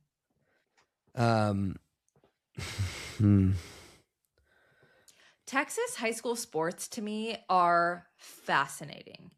It's taken so seriously. Like, I think about Friday Night Lights, but it's love Friday Night Lights. I love Friday Night Lights, actually. Love it. I did. I'd love, yeah. I should rewatch that. I haven't rewatched that in a long time. I should hit that again. But yeah, like track and field again in Texas is huge as well. I mean, think about especially the Luckenhouse. Yeah, I was gonna say basic. As soon as you said that, well, because I was gonna say mostly sprint. Like, they love sprinting, but I kind of feel like the 800 gets the pass from the sprinters. Do you know what I mean? Like, the sprinters don't really. Yeah, like you're still kind of a sprinter. You're still doing like sprint speed workouts. It's relatable. They don't mess with the weird distance kids as much. But this 800 is like the 800 is that bridge between the sprinters and the distance. Right. So it's like Cooper, like the Cooper Tech is right on the line of the Texas sprinting. Right. Like, I'm having it like I can't really multitask, so and the tabs really aren't coming naturally to me.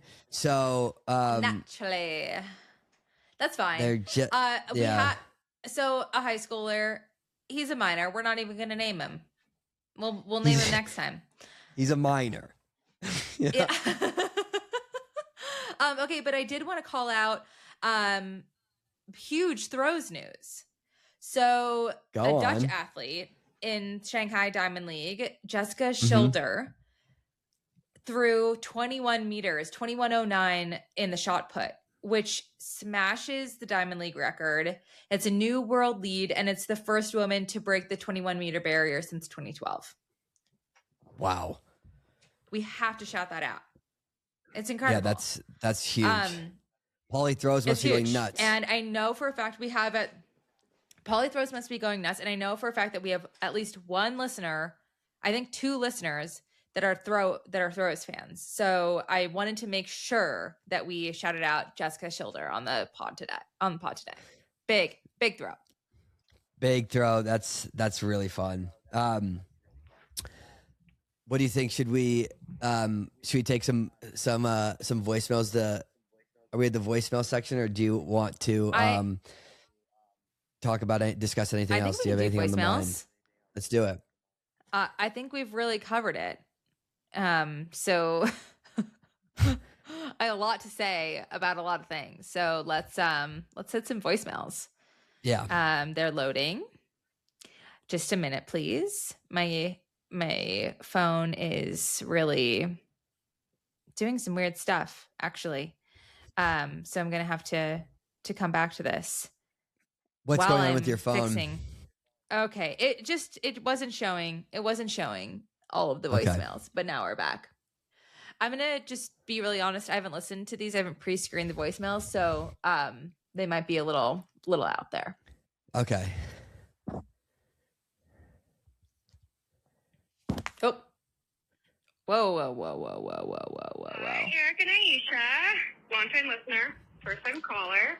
I'm a part of the mom club of dropping my kid off, my 10-month-old off at daycare, and then tuning in, and it's always such a great start to my week. So thank you for the podcast. Absolutely love it. Last week, you really encouraged people to call in with any sort of question. And so here goes. Hopefully this isn't too controversial. You never know these days. Here we go.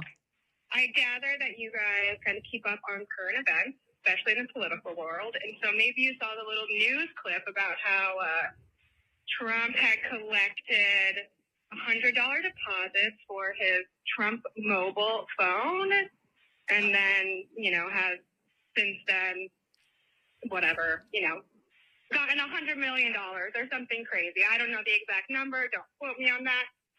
Anyway, and now it's coming out that there's not going to be any Trump mobile phones, right? Normal thing, the coins, the shoes, the phone, all a part of, Trump just using his fame for some money here. Whatever your beliefs, whatever. Okay, my question is, if you were to be in a similar situation, like, what would be your grift? What would be your con? Like, what would you, want to create and sell, thinking that, like, you could make a ton of money off of it? That's really funny. You actually have no intention of producing that thing or item or whatever. That's really funny. Curious on your thoughts on that one. That is such a good question. Yeah. Okay. Love you. Bye. Love you. Bye. Oh my gosh. Wait, so I didn't even know. I didn't even realize, or I didn't see it in the news that Trump was pushing cell phones. I didn't hear about that, Grift. You would think it's like he's got so much going on, and now you're also selling cell phones, or apparently not selling cell phones. It's just wild. Oh my God, that's so good. What would your grift be? Wow, that's a good. It's a tough one. It's a tough, because here's the thing. I don't think I'm that influential. I don't think anybody wants to buy my shit. But you need to put your scamming cap on for a second and think about this, because you need to think about. I need to do something that I think I can get away with, right? I don't know. It's tough to say what my scam would be right now. I think your scam would have to be something that's like people would want to buy it from you. Like I'm thinking about, like, your scam could be like you're like a distance runner that you don't want to be a distance runner anymore, and I'm gonna bulk you up. So it would be like the Eric Jenkins plan of you're gonna create a plan, like you're gonna start coaching people, which we kind of already did the grift of coaching people. No, that wasn't a grip, because like we did have intention of doing it, and also stay tuned, because we really probably will bring that grift back. So if you still want to coach, that's the thing. But I digress. We didn't take anybody's money. Yeah. But also we have your emails. We didn't take your coins. That wouldn't be a grift, because I could bulk you up. you know, I was thinking but more people like would sign up. People would sign up. True. I'm thinking more like I'm pushing like NFTs, right? That's kind of where because you could say, oh, you sign up for the Eric Jenkins bulking program, and like I have every intention of actually sending you a program and telling you what to do. But when you say like buy, I've got a new NFT in the mix. This is purely a scam. I've got nothing. I don't know what they really are, right? Like I know there was that like monkey, the real monkey famous monkey. Yeah, I still don't get it. So I still don't get it. And that's now I can try and sell to you, right? Because you don't, no one really gets it. And they go, oh, it's just like an online code, but you need to pretend. And I can maybe bullshit you into buying my new NFT, but I've got no plans to. This is just a get rich quick. And I think a lot of people have been like you're familiar with the Hawk Tua girl. Yeah. Of course. Right? Now, I think she got in some serious trouble for pushing, I believe it was called Hawk Tua coin. And now, now, if you buy Hawk Tua coin, you deserve to be. You deserve to be grifted. Yeah. And like a lot of people bought a Logan Paul something. It could have even been an NFT. It could have been a Logan Paul coin. It could have been a mix of the two for all I know. But those were some people were upset at Hawk Tua. And now I don't know Hawk Tua, right? I think Hawk Tua has a good heart. Yeah, I don't know Hawk Tua personally. I think Hawk Tua has a good heart. And I think there's people whispering in her ear. She was listening to bad people, some bad advisors who were saying, look, you're incredibly hot right now. You got a lot of momentum going. Let's make Hawk Tua coin and you can make a lot of money off of this. And Hawk Tua said, I like the sound of that. Is this real? And they say, literally, don't fucking worry about it. You just worry about spitting on that thing and keep pushing your Hawk Tua podcast, keep the views up. And that's all that matters. So I would probably do something similar to that. That's my grift. Long way to say I liked her style on that. And that's what I'm going to go with. I forgot about her. How could I have ever forgotten about her? She's really something. Well, really, I mean, she took that scam pretty hard, and she went away. She did some soul searching. I think a lot of people got screwed out of a lot of money. She did on Hawk Tua coin. Yeah, and I didn't even hear about Hawk Tua coin. So yeah, I gotta figure out what's going on Reddit. Oh yeah, I'm sure Reddit will have some strong opinions. Here we go. Yeah. What's up, guys? This question is mostly for Eric, I guess. I don't know where in New Hampshire you live, but I assume it's kind of close to Portsmouth or that you've been. I live in Portland, Maine, and my mother-in-law lives on in the North Shore of Massachusetts area. So we meet her in Portsmouth for lunch a fair amount. And every place that we've been to is ass. Like people are, wow. They're like, oh, Portsmouth is so cute, which I'm not saying it's not. I'm open to thinking it's cute and nice. It's okay to drive through, but every establishment that I've been to is like actively bad. It's like really, really bad. So please prove me wrong and tell me where we should get a bite to eat next. Okay, love you guys. Bye. Love you. Bye. This guy's talking a lot of shit. Now I want to know who's choosing these places. You or your grandma, right? Because you clearly have some horrible palates. Grammy needs to work on her palates. Maybe she's on an only soft foods regimen. But you came out swinging. Where do I recommend in Portsmouth? Look, there's a lot of great food in Portsmouth. Just start firing off some restaurants. Cure, Shalimar, Black Birch. I guess Black Birch is technically Kittery, but I'm going to consider Kittery, downtown Kittery, as Portsmouth. I think a lot of people could get behind me on that. Let's see, where else? Great brunch spots, Friendly Toast. So I don't know where you're going. That's, as he said, active. I think he said very bad and ass. He said it was ass. He said it was ass. He straight up said it was ass. What sort of food? What's like is it seafood is what you're going to go for? Like, well, there's lots of great seafood. Like, what are the vibes of the restaurants? Portsmouth is right on the coast. You're on the coast. So there's lots of great seafood. The surf seafood's great.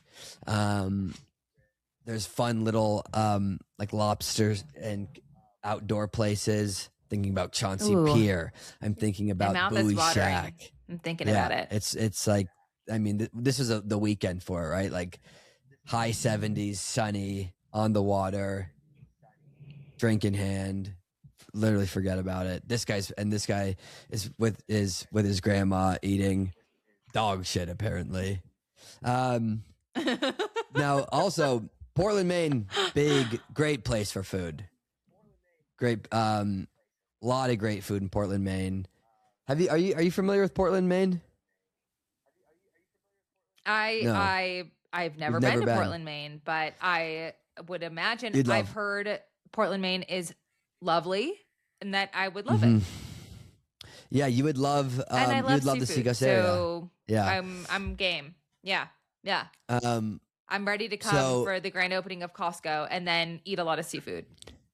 Yeah, you would love it. It's a blast. That's our day. We're gonna need to pace ourselves. We start off at Costco and then we'll do like a little food tour of Portsmouth and the Seacoast. And I know you're dairy free, right? So great. I'll try and steer you. We'll keep all of your dietary restrictions in mind, but a lot of good food. So this caller is not having good results. But now he's got great ideas. We've got now you have 10 restaurants to try with Grandma. I'd love to know. I'd love to know where he's gone. Yeah. But talking shit. Just going to Cracker Barrel. Good questions. I mean, Cracker Barrel's not even that. Hey, Eric and Aisha. Cracker Barrel. I want to say, first of all, thank you for your segment on Mary Kane's book and the events leading up to it. Truly some of your best work on the show. Much appreciated. And my question relates to that. And from your perspective, has the culture of the sport meaningfully changed? You know, Alberto is no longer in the picture, of course, but just because you got rid of the big villain doesn't mean you've like ended abuse or all these destructive pressure cooking training environments. So yeah, I'm curious to hear your perspective on that. Love you, bye. Love you, bye. That's a good question. Love you, bye. Very good question. Yes and no. I think, that is a great question. Yeah. I would say yes and no. Yes and no. I know, I mean, speaking from my own experience, I feel there are a lot of teams that have been created as sort of an antidote to that type of setting. That was my experience, especially at Team Boss, when it was like wellness and not in a canned performative way, but like every athlete's well-being was considered. Mm-hmm. That like those environments were atypical when we were first starting out in the sport. And I know that that's not the only training group that has that. Like what I've heard about the experience of the athletes at M11 is that Trevor and Jenny really care about if the athletes are happy and if the athletes are feeling good and treating their bodies well and not churning through athletes and making sure that everyone's training appropriately, whatever. So that has changed, but I am sure that there is a lot that's the same, like in certain places. I mean, we're seeing a lot of positive tests come out of groups around the world. It's not just Kenya. There's a lot of countries where a lot of athletes are testing positive. It seems like more than ever, like doping is, and I'm not sure if it's that the testing is better, so more athletes are being caught, or if the pressure with how everyone in the world is running so fast is a rampant pressure around the world. But I mean, there's no way that everyone is healed because one person is gone. Like there are still environments where where athletes crack and feel the pressure that exists. I don't know. Do you have a thought?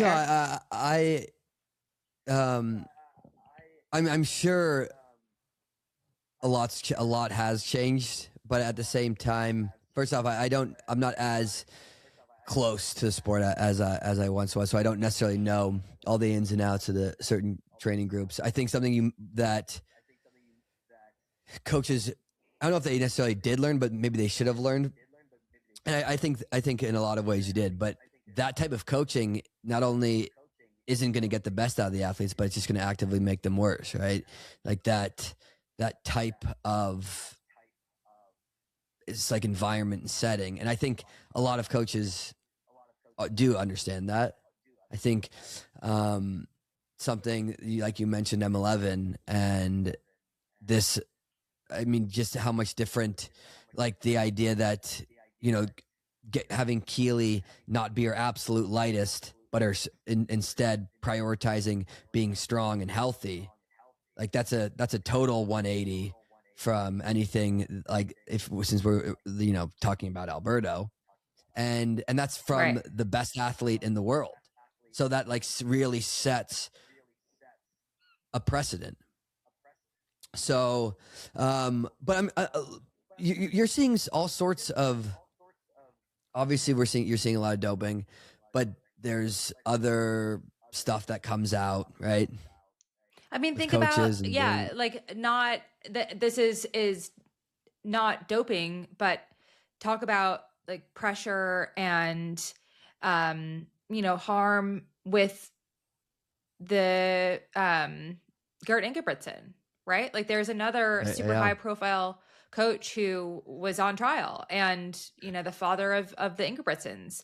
And so it's not like the world is not magically healed because one bad coach goes down. Like there are systems, and when you're operating at the edge of, the bleeding edge of the best in the world in any case scenario, and this doesn't even have to be sport. It's when you are operating in the upper echelon of performance in any capacity, there are going to be bad actors and bad apples. Like it's just the way of the world. But I do believe track has come a long, long, long way in the last 15 years. I do. Yeah, I've seen and you can't expect that everything is going to completely change all from one instance. It's a slow process. And you also can't expect that when you're operating at this edge and in the world where, everything is hard, like that it's going to always be rainbows and daisies. Like there are, even in the best, most well-meaning supportive environments, like there are going to be days that you are going to receive constructive criticism too. Like there are coaches, Alberto, you know, being the, you know, sort of number one name that we speak about as like absolutely bad. Like we don't, like, that is the one end of the spectrum. But the other end of the spectrum isn't everything is perfect all the time. Like when you are trying to do something that's very hard, when you're trying to be the best in the world at something, you are still going to have hard days, and you're still going to have conflict, and you're still going to have challenge, but it can be done in a way that is respectful and healthy. And yeah, I guess my point is the antidote for Alberto is not everything is easy, but it's everything that's hard has support. And that's, I think that's what we're seeing in environments that are really successful. Because, and that's kind of what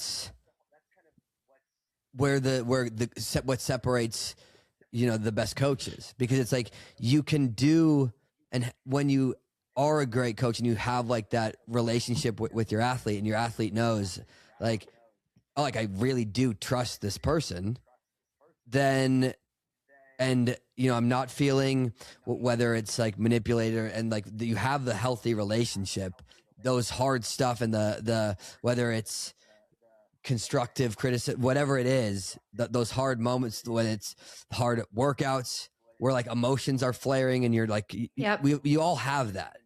And when the relationship between the coach and athlete is sound, those hard moments are fine, because you know it's part of the process, and you know that this coach genuinely does not just want the best from you from a athletic and performance standpoint, but they actually care about your well-being, and they care about you as a person. Right. And so when that is the case, those hard moments, there is no questioning of the hard moments, because you just trust the coach, and there's no ill intent from anyone's point of view. So, like you're not going to it's a tough question to ask, because it's you know, like, is everything in the sport, you know, different with bad, and I'm thinking about like the Huntington coach, like there's so many, like these all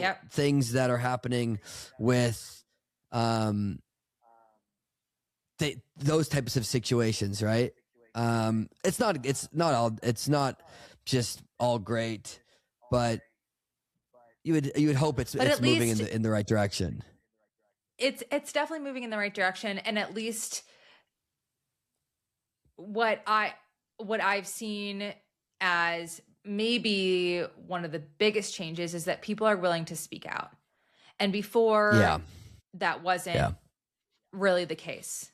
So yeah, I think you said it really well, that, you know, coaches want the best from you, and the coaches that are the great coaches, they want the best from you, but they also want the best for you. And that's when you get into that symbiotic, super supportive, really healthy dynamic of both sides. Right. Yeah. Yeah. No, yeah. It's a great question. Yeah, no, it's, I was just going to say the same thing. It's a great question. And also it's, we live in the world where the news cycle you're only hearing about the negative stuff. You only hear when the coaches are really, when bad stuff's coming out, and instead of all the praise of, because it's mostly great coaches out there, right? It's mostly people that do want the best for you and do care about, you know, how you are as a whole. But for the most part, our attention is focused on the negative. But great question. Could spend hours talking about it, and you still wouldn't really scratch the surface. But yeah, really good. Yeah, great question. Hey, Eric and Aisha. This is Rachel. I was just listening to the episode where Aisha was talking all about the Hantavirus memes, and that brought back bad memories for me. I don't know if you guys remember, but when I was about in like the 7th grade, the Ebola outbreak was happening, and that drove me crazy. I was at the Thanksgiving table not eating anything because I thought that maybe my relatives might somehow have gotten Ebola, and so then I would catch it. So it got so bad that my uncle actually nicknamed me Ebola because I was acting like such a freak. But this one hits different. I'm out here thinking maybe I shouldn't put my phone on the counter because what if a mouse ran on the counter and I just didn't know about it? And I'm washing my hands like 7 times before I'm even eating a piece of toast. It's getting pretty crazy. But it got really bad this last weekend when I was doing a cross-training session out on the back porch. I was going for a little bike ride. And of course, I Clorox wiped the whole thing down a couple of times. Not once, not twice, 3 times I got it covered because I'm thinking maybe Remy the rat got a quick session in. Who knows? So I'm covering all my bases. But then I start to think, I'm like, what if like a rat or a mouse like pooped under my desk? Like I could breathe, I don't know, I could breathe the fumes in and maybe I'm going to get the Hantavirus. So I put in my friend Google. I'm like, can I get the Hantavirus if there's mouse poop underneath my deck and I'm 5 feet above it? I'm going that crazy about it. But luckily it says I'm all good. So I got the cross-train session in, but it had me thinking, what is the craziest thing that you have ever done to avoid getting sick? And if you have like a symptom of like a sickness or maybe a running injury, are you someone that's going to research that, or are you going to drive yourself crazy if you research that? But that's my thoughts for the week. Love you. Bye. Love you. Bye. Bye. Wow, Rachel, we're good now. We're good. I declared it at the top of the pod. We're good from Hanta. So you can all stop. Good. You can stop triple Cloroxing the bike. Although, you know what? I'm sure it's shining bright now. I think, we love a quick little Sandy, but I'm sorry if I created any panic. You're creating absolute panic and a frenzy, and you are whipping everybody up into genuine fear. Do you hear this? Well, do you hear her schedule? I apologize. She can barely get anything done because her whole day is fixating on sanitizing and worried about. She's back. Ebola's back. She's worried about Ebola. Ebola's back. I was. She's worried inhaling about that rat fume. No, I don't worry about any of it. Let's just reframe how we're thinking about the rodents. Let's just take it to the cute rat from Ratatouille. He's doing no harm. He's just chefing it up. We're all we're good. Don't get worried about the rats. Get horny for the rats in Ratatouille. That's what people are doing over here, and it seems to work. Now, but have you ever done anything crazy like when you? I would maybe you're worry. Getting sick or. I don't. I kind of have an immune system that is forged through fire, and I have put the work in on my immune system. I don't really get too worried about being sick.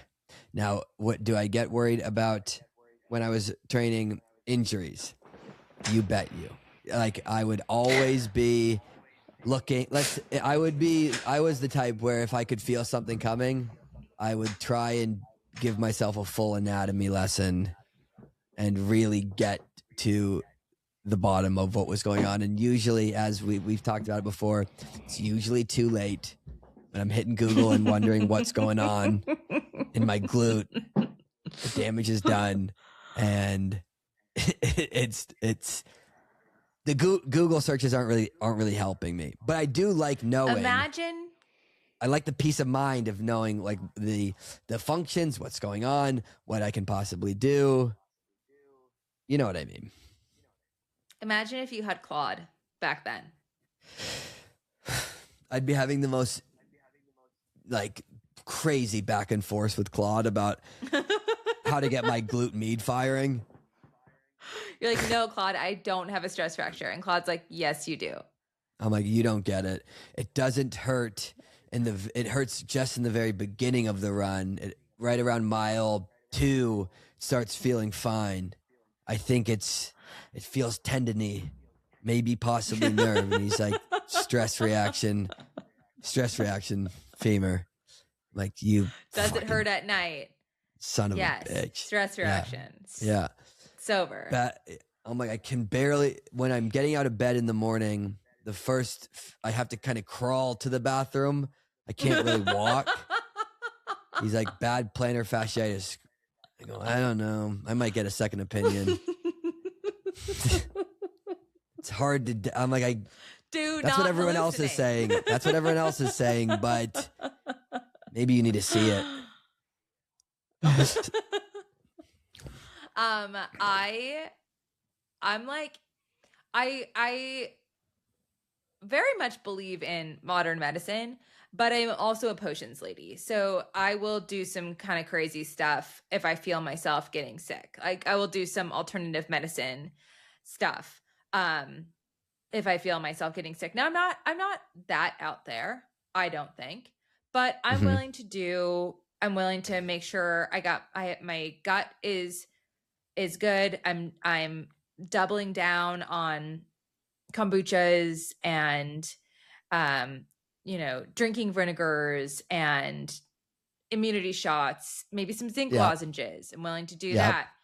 Maybe a little bit of oil of oregano. I'm willing to cut up an onion, put it by my head when I'm going to sleep. I'm willing to do, these are the things I'm willing to do. I've never heard of the onion. What is the onion by the head? So it's just near your head? Yeah, well, really the best remedy, and I won't quite do the onion socks, but I'll do the onion. Like, so onions suck out things from the environment. Like, you should, if you have a cut up onion that you're saving for the next day, you should really like make sure it's in an airtight container, or else they're very absorbent.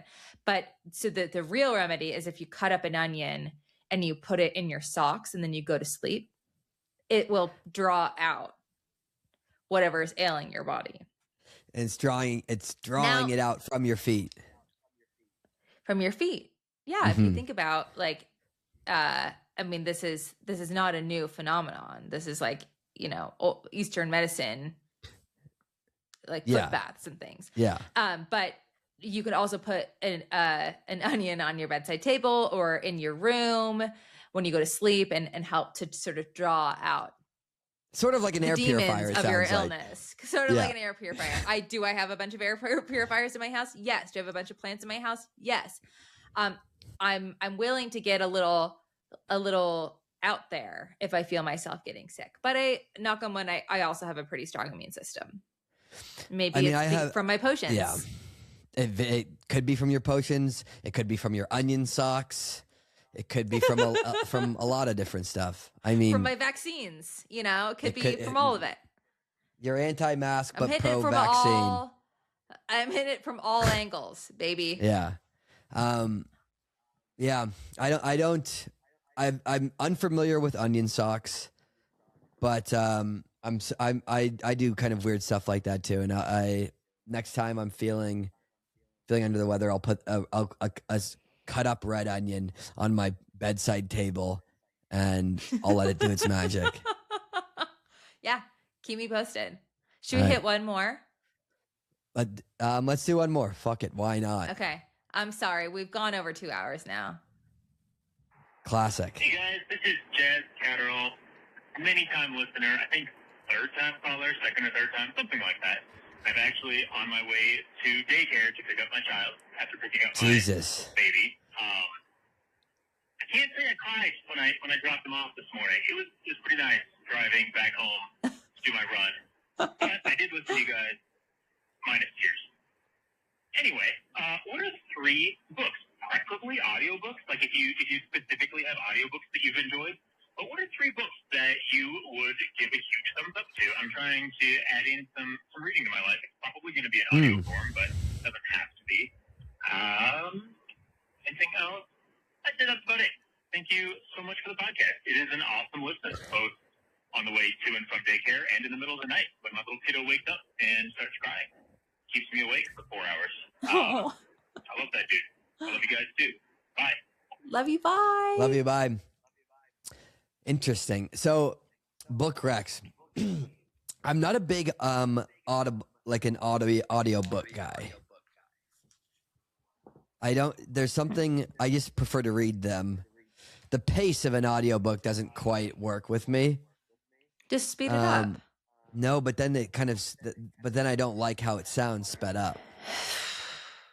Okay. So, 3 books. Let's see what the last book I read.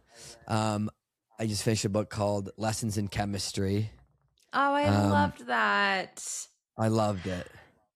And I think that's a great gateway book, right? Like you want to other books. Well, I think so. Or to drugs. I understand when you get when you get to when you get out of the habit of reading, and this happens with me all the time. Sometimes I'm tearing through and reading multiple books a month. Sometimes I'm reading one book for 6 months. Like you have to get, it's a habit. Like you have to get back in the habit of reading. And whenever someone's out of the habit of reading, I want to give them delightful books that are maybe easier reads, that, not quite as dense. Yeah. Where you're just, you're loving it. You're in it for the love. And Lessons in Chemistry is totally one of those books. Well, I have the same way where it's like you finish a really amazing book and I've got like a hangover where I'm kind of I'm not emotionally ready to start up another really dense or intense book. And so I kind of need like that airplane filler read to cleanse the palate and get back into the habit of it. You know what I mean? It's kind of exactly what you said. So I have that a lot. I think Lessons in Chemistry is, I wouldn't call it, it's a bit more elevated than I would say like a standard airplane. I think about airplane reads, like I can fly through a murder mystery, no problem. Right. You know what like those are, because Lessons in Chemistry has fantastic characters. Right. So I really enjoyed that. Another book I read that I absolutely loved, it was called Demon Copperhead. By Barbara Kingsolver. I love that. And then let's see, for book number 3 of my recent reads. I mean, what was the Count of Monte Cristo was a recent one for me. That's kind of a tough, I can't imagine the audiobook of it's one of my favorite books, but I don't know about the audiobook version, and it's very long. But that could be like you That's did your in between 2 books to hook. Yeah. And then that is like, once you're in the habit, then you can go to Count of Monte Cristo. Yeah. I also recently read, in the last few months, East of Eden for the first time. And I haven't read that.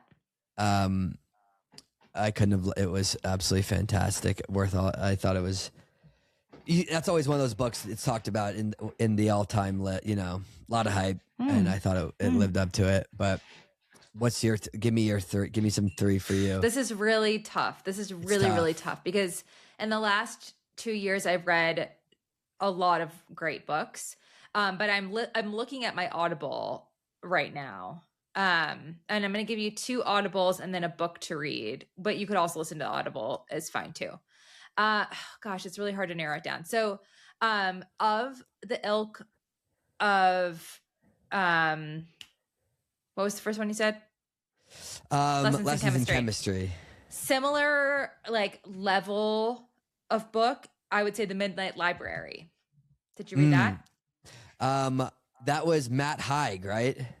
Yeah. I don't think I read it. No. Okay. I think you'd like it. Yeah. So I'd say that. It's I would a lot say, of lists. Actually really liked, as an Audible, I really liked the book American Dirt by Janine Cummins. I've heard about. I haven't read that one either. Really good, really gripping. And then I'm gonna say, once you've gotten through the gateway, one of my favorite books that I've read in the last little bit is Tomorrow and Tomorrow and Tomorrow. Oh, the video game book. Mm-hmm. And I'm not a video game person, but incredible read. Yeah, incredible read. So many emotions. You learn a lot. If you're not, I'm not a video game person, but I learned a lot about that world. And I wouldn't say like Will doesn't play video games. I don't play video games. I'm not interested necessarily, but that's just like the backdrop of an incredible story. Yeah, it's a lot deeper than that, than video games. Much deeper. Much we should deeper. start. We should. Do you think I wonder if we should start a book club? Is that going to be our next grift? Well, you're kind of thinking grift. I'm thinking about just kind of like genuine things I want to do. You're trying to turn all of my genuine ideas into grifts. I'm like, oh, I'd love to like help people like get into bulking up, and you're like, what if you just said you did and you just didn't and ripped everyone off? Like, okay, maybe. What about a book club? Let's make that a grift. I'm like, fuck. Okay, sure. We'll our book club grift. And they're like, why are we even paying this much money to do a book club? Okay, I thought book clubs were mostly free. It was mostly free. I guess not the Eric and Aisha one. Good. That's a fun question. I like the non-running, the fun questions. Great questions this week. If you want to call us, please do. 856-279-0080. Again, 856-279-0080. Got a little case of the hiccups, huh? Yeah, just a little one at the end here. Well, it came at perfect timing. Yeah, let's wrap this bad boy thank up. Thank you for listening. Week. Great week. Diamond Leagues, California. Here we go. You keep training. I'll keep training. Let's shoot for the moon, baby. Let's do it. I'll see you same time next week. See you next week. Love you. Bye. Love you. Bye.